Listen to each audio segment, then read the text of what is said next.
नमस्कार दोस्तों, स्वागत है आपका खबरीलाल न्यूज में, जहां हम बात करेंगे मध्य प्रदेश हाई कोर्ट के एक ऐतिहासिक फैसले की, जिसने आर्थिक रूप से कमजोर वर्ग EWS के उम्मीदवारों को राहत दी है।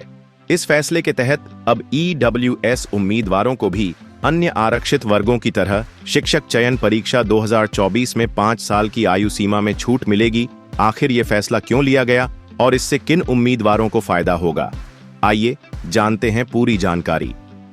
दरअसल शिक्षक चयन परीक्षा 2024 के नियमों के अनुसार EWS उम्मीदवारों को आरक्षित वर्ग का दर्जा दिया गया था, लेकिन आयु सीमा में छूट नहीं दी गई थी।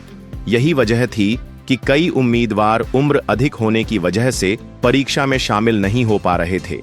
इस असमानता के खिलाफ मध्य प्रदेश हाई कोर्ट में एक याचिका दायर की गई, जिसमें यह तर्क दिया गया कि अगर EWS को आरक्षित वर्ग माना गया है तो उन्हें भी बाकी आरक्षित वर्गों की तरह आयु सीमा में छूट मिलनी चाहिए। इस मामले की डिवीजन बेंच में सुनवाई हुई और कोर्ट ने याचिकाकर्ता के पक्ष में फैसला सुनाया। हाई कोर्ट ने आदेश दिया कि यदि EWS को आरक्षित वर्ग में रखा गया है तो उन्हें भी आयु सीमा में छूट का लाभ मिलना चाहिए।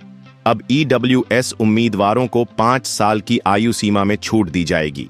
इस फैसले से हजारों EWS उम्मीदवारों को लाभ मिलेगा जो अब तक उम्र अधिक होने की वजह से परीक्षा में शामिल नहीं हो पा रहे थे। अब 45 साल तक के उम्मीदवार भी शिक्षक चयन परीक्षा 2024 के लिए आवेदन कर सकते हैं। अब बात करते हैं MP पुलिस भर्ती 2023 की। हाल ही में MP पुलिस रिजल्ट 2023 से जुड़ी एक PDF वायरल हुई थी, जिसे जांचने पर फेक पाया गया। इस फेक दस्तावेज ने उम्मीदवारों के बीच कंफ्यूजन पैदा कर दिया है। कुछ रिपोर्ट्स के अनुसार रिजल्ट में देरी का कारण OBC आरक्षण विवाद हो सकता है। हालांकि सवाल यह उठ रहा है कि MP फॉरेस्ट गार्ड और जेल प्रहरी के रिजल्ट समय पर घोषित किए गए, तो फिर MP पुलिस का रिजल्ट क्यों नहीं? सरकार चुनाव परिणामों में तेजी दिखाती है, लेकिन छात्रों की परीक्षाओं के परिणामों में अक्सर देरी होती है। यह असमानता छात्रों के लिए निराशाजनक है।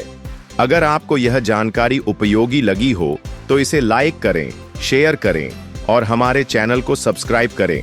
धन्यवाद।